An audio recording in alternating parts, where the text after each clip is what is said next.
Assalamualaikum warahmatullahi wabarakatuh. Di zaman sekarang semakin banyak orang tua yang harus menjalani hari-hari mereka seorang diri.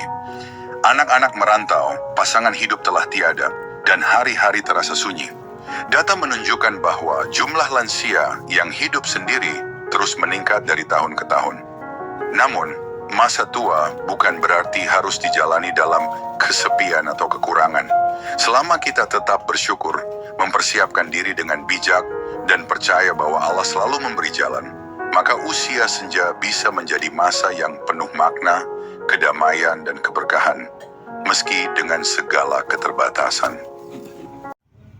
Saya masih ingat betul apa yang dilakukan pria tua ini jauh sebelum pensiun. Katanya ada 3 hal penting yang selalu ia pegang teguh. Bukan saat pensiun baru mulai memikirkan hidup, tapi jauh sebelumnya, ketika tubuh masih kuat dan semangat masih menyala. 3 hal sederhana itu jadi fondasi hidupnya di masa tua. Bukan hanya membuatnya mampu bertahan, tapi juga benar-benar menikmati hari-harinya dengan tenang. Dan saat saya melihat cara dia menjalani hidup sekarang, saya sadar masa tua itu bisa sangat indah, asalkan kita menyiapkannya dengan benar. Saya masih ingat betul apa yang dilakukan pria tua ini jauh sebelum pensiun. Katanya ada 3 hal penting yang selalu ia pegang teguh. Bukan saat pensiun baru mulai memikirkan hidup, tapi jauh sebelumnya, ketika tubuh masih kuat dan semangat masih menyala. Rahasia pertama adalah melakukan perencanaan keuangan secara aktif dan disiplin selama masa produktif. Sejak muda, ia menyadari pentingnya menabung dan berinvestasi, meskipun jumlahnya tidak selalu besar. Ia tidak pernah menunda untuk menyisihkan sebagian penghasilan ke dalam tabungan dana pensiun, bahkan ketika tuntutan hidup sedang tinggi. Selain menabung, ia juga mencoba berinvestasi secara bijak, baik itu dalam bentuk deposito berjangka, reksadana, maupun instrumen keuangan lain yang relatif aman dan sesuai dengan profil risikonya. Hasilnya, ketika pensiun tiba, ia telah memiliki simpanan yang cukup untuk menambah kekurangan dari dana pensiun bulanan yang diterima. Ia juga sangat berhati-hati dalam mengatur pengeluaran. Setiap pembelian selalu dipertimbangkan dengan matang, memprioritaskan kebutuhan pokok dan menghindari gaya hidup konsumtif. Kebiasaan hidup hemat dan sederhana ini menjadi kebiasaan yang sangat membantu di usia tua, ketika penghasilan sudah tidak sebanyak dulu. Ia juga sangat teliti dalam mencatat pengeluaran dan pemasukan, sehingga dapat memantau kondisi keuangan dengan baik dan mengambil keputusan secara rasional. Rahasia kedua adalah melakukan proteksi diri dengan asuransi yang tepat sejak usia produktif. Ia menyadari bahwa risiko kesehatan akan meningkat seiring bertambahnya usia, sementara biaya medis dan perawatan bisa sangat mahal. Oleh karena itu, ia mengambil keputusan untuk membeli asuransi kesehatan dan asuransi perawatan jangka panjang sejak masih bekerja. Asuransi kesehatan yang dipilih adalah jenis asuransi yang memberikan penggantian biaya medis secara real, sehingga saat harus berobat atau menjalani rawat inap, ia tidak perlu khawatir dengan beban biaya yang besar. Selain itu, asuransi perawatan jangka panjang juga sangat penting, karena jika suatu hari membutuhkan bantuan perawatan khusus, ia sudah memiliki perlindungan yang memadai. Keputusan untuk melindungi diri dengan asuransi ini ternyata sangat membantu, terutama ketika mulai merasakan adanya penurunan kesehatan seiring bertambahnya usia. Ia tidak perlu membebani anak-anak atau keluarga, karena semua biaya perawatan dapat ditanggung oleh asuransi. Dengan demikian, ia bisa fokus pada pemulihan dan menjaga kualitas hidup tanpa harus cemas soal biaya medis yang mahal. Rahasia ketiga adalah menjaga sikap hidup yang positif dan aktif, baik secara fisik, mental, maupun sosial. Sejak muda, ia membiasakan diri untuk menjalankan pola hidup sehat, seperti makan makanan bergizi, rutin berolahraga, dan menjaga berat badan ideal. Ia juga aktif mengikuti pemeriksaan kesehatan secara berkala, sehingga berbagai penyakit kronis bisa dideteksi dan ditangani sejak dini. Tapi beliau bilang, menjaga tubuh saja tidak cukup, jiwa juga butuh dirawat. Setelah pensiun, beliau tidak membiarkan diri larut dalam kesepian. Hati yang sepi bisa lebih cepat lemah dari tubuh yang tua, katanya. Beliau aktif bersosialisasi, ikut kelas seni, olahraga bareng tetangga, bahkan kegiatan sukarela di masjid dan lingkungan sekitar. Di sanalah beliau menemukan kebahagiaan, bukan dari harta tapi dari silaturahmi dan rasa kebersamaan. Setiap pertemuan, setiap senyum dari teman sebaya adalah bentuk nikmat dari Allah yang tidak bisa dibeli.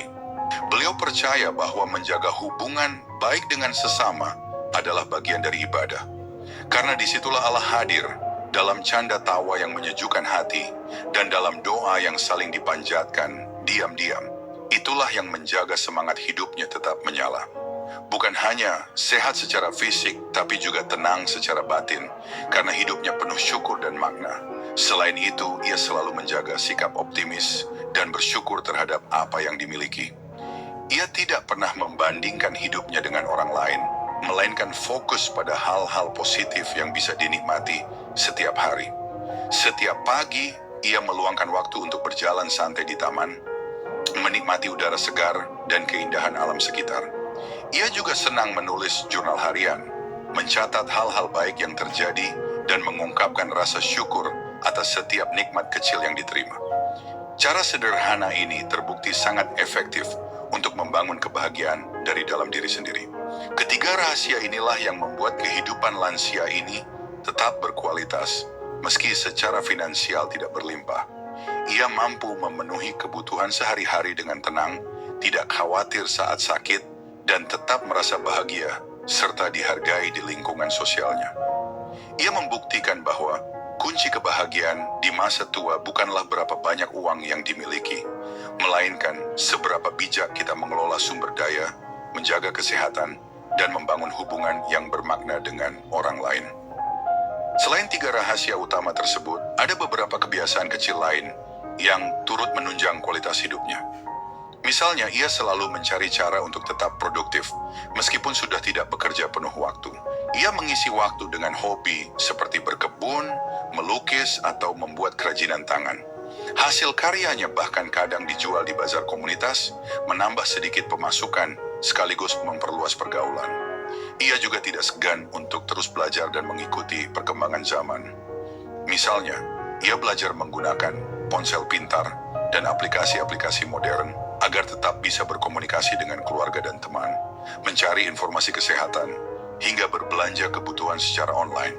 Kemampuan untuk beradaptasi dengan perubahan ini membuatnya tidak mudah merasa terasing atau ketinggalan zaman. Selain itu, ia juga sangat menjaga keterlibatan dalam kehidupan bermasyarakat. Ia sering menjadi relawan dalam berbagai kegiatan sosial, membantu tetangga yang membutuhkan, atau sekadar menemani teman-teman lansia yang sedang sakit.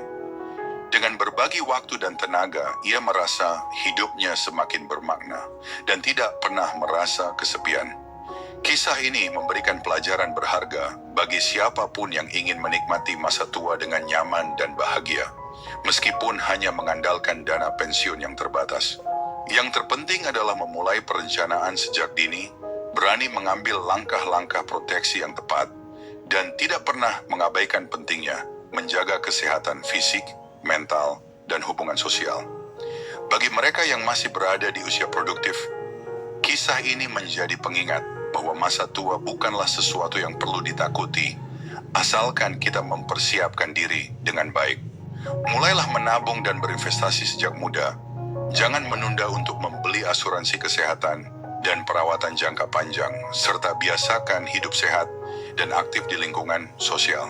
Dengan demikian, masa tua bisa dijalani dengan penuh percaya diri, tanpa rasa khawatir berlebihan tentang kekurangan finansial atau kesehatan. Bagi para lansia yang sudah terlanjur hidup dengan pensiun yang terbatas, masih belum terlambat untuk memperbaiki kualitas hidup. Mulailah dengan mengatur keuangan sebaik mungkin, mencari peluang untuk menambah pemasukan dari aktivitas yang sesuai dengan minat dan kemampuan. Serta jangan ragu untuk membangun jaringan sosial baru melalui komunitas atau kegiatan sukarela. Jangan biarkan diri terisolasi atau merasa tidak berguna, karena setiap orang selalu punya kesempatan untuk berkontribusi dan menemukan kebahagiaan di setiap tahap kehidupan. Kisah lansia berusia 65 tahun ini juga membuka mata banyak orang bahwa kesejahteraan di masa tua tidak hanya ditentukan oleh faktor materi. Dukungan emosional, rasa memiliki, dan kemampuan untuk tetap mandiri adalah pilar utama kebahagiaan yang sejati. Dengan perencanaan yang matang, sikap hidup positif, dan keterbukaan untuk terus belajar serta beradaptasi, kehidupan di masa tua dapat dijalani dengan penuh warna dan makna, meskipun secara finansial tampak sederhana. Akhirnya, kualitas hidup di masa tua adalah hasil dari keputusan-keputusan kecil yang dilakukan secara konsisten sejak muda. Tidak ada kata terlambat untuk memulai, asalkan ada kemauan dan kesadaran untuk berubah. Masa pensiun seharusnya menjadi masa untuk menikmati hidup, merayakan pencapaian, dan berbagi kebahagiaan dengan orang-orang terdekat. Kisah inspiratif ini membuktikan bahwa siapapun bisa menikmati masa tua yang sejahtera, bermartabat dan bahagia, asalkan mau melakukan 3 langkah sederhana. Perencanaan keuangan yang matang, perlindungan diri dengan asuransi yang tepat, dan menjaga sikap hidup aktif serta positif. Inilah resep utama untuk hidup berkualitas di masa tua, apapun kondisi keuangan yang dimiliki. Sahabat, dari kisah ini kita belajar bahwa masa tua bukanlah akhir segalanya, justru bisa menjadi masa yang penuh berkah jika kita menyiapkannya dengan niat yang tulus dan usaha yang sungguh-sungguh. Semoga Allah senantiasa memberi kita kesehatan, umur yang penuh manfaat, dan hati yang lapang dalam menjalani setiap fase kehidupan. Dan jika Anda sedang menyiapkan diri untuk masa pensiun, atau sudah menjalaninya sekarang, semoga setiap langkah Anda diberkahi dan dipenuhi ketenangan. Amin. Apa menurut Anda hal terpenting yang harus dipersiapkan sebelum pensiun? Tulis di kolom komentar, siapa tahu bisa menginspirasi yang lain juga. Terima kasih.